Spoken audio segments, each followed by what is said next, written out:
Welcome back. I'm Linda Kincaid. The exemption that allowed low-cost shipments to enter the US duty-free is no more.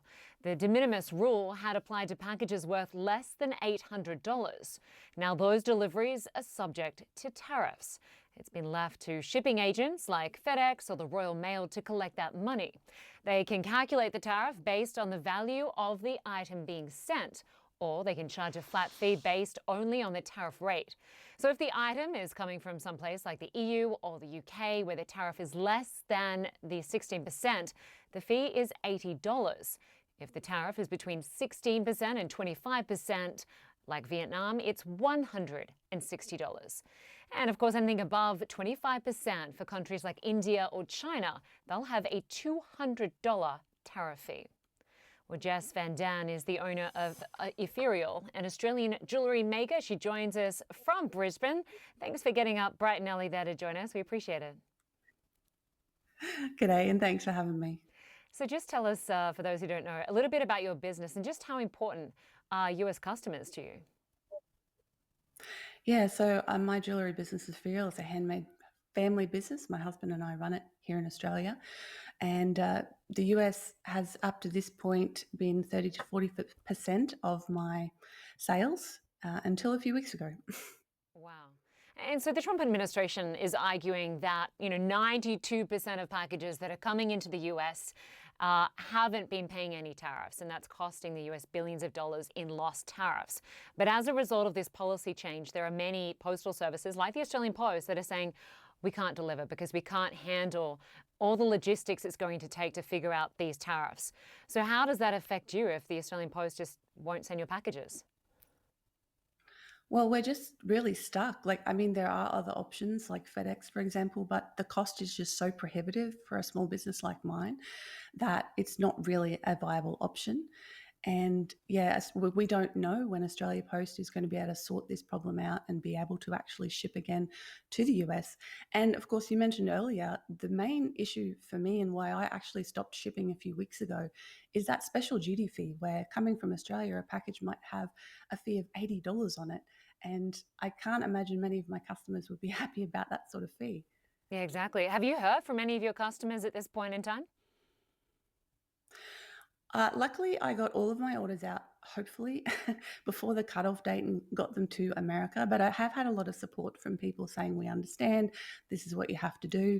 And, I sent an email out to my customers and said, for the next 6 months, I don't know. I don't know. I don't know when this will be sorted. I don't know if I'll be able to ship to you again anytime soon. So and that's the most stressful part is that we don't know, we woke up one day and suddenly we had a countdown to not being able to ship to one of our biggest markets. Yeah. And of course, Australia is not alone. Postal services in so many other countries like the UK, Germany, France, Japan, India are all in the same boat when it comes to having services that are being suspended. Do you think, as we've seen in the past, that this sort of policy under the Trump administration might be reversed or at least suspended? I guess we can hope. And again, it comes back to that uncertainty. I have friends and colleagues for whom the American audience is like 80 to 90% of their business, and they are basically out of business until this can be sorted out. People all over the world this is affecting. So, and we have no clue about when everything's going to get back to normal, if it ever will get back to normal. I mean, Australia has a 10% tariff. When we get to the point where I know that that's all that's going to be charged, we can handle that. But it's that uncertainty and that extra fee and not knowing what our customers would potentially be charged when we can even ship to them that is really stressful at this point in time. Yeah, I can only imagine, Jess. And it seemed to me that the main reason for a policy like this was to target imports from, big companies like Amazon and Shein and Shopify, and to a smaller extent, Etsy and eBay. Do you just tell us about how other businesses that you know of, like indie small businesses, are being caught up in this and what impact that could have on the business long term? Well, some people, it might be the end for them. Like, honestly, that because America is such a huge part of their market, they might just have to close and go get a normal job or something. Like, they can't, indefinitely wait for this to be sorted out when they've lost all their income and can't pay their bills. So it's actually having really profound impacts on a lot of people in a very negative way. And yeah, it's a really hard time this year for small businesses like mine. And what are you hearing from, the Australian Post, who has just suspended all these deliveries to the US? Because, for example, like certain packages, if they're a gift, and I'm thinking, I've got Mm. parents in Australia that are sending gifts to my children here in the US, their grandkids. If it is a gift under $100, it is exempt, right? So if someone's sending a package from your business, it has to be under that threshold. Is that correct? Well, no, because it's not a gift, it's a commercial package.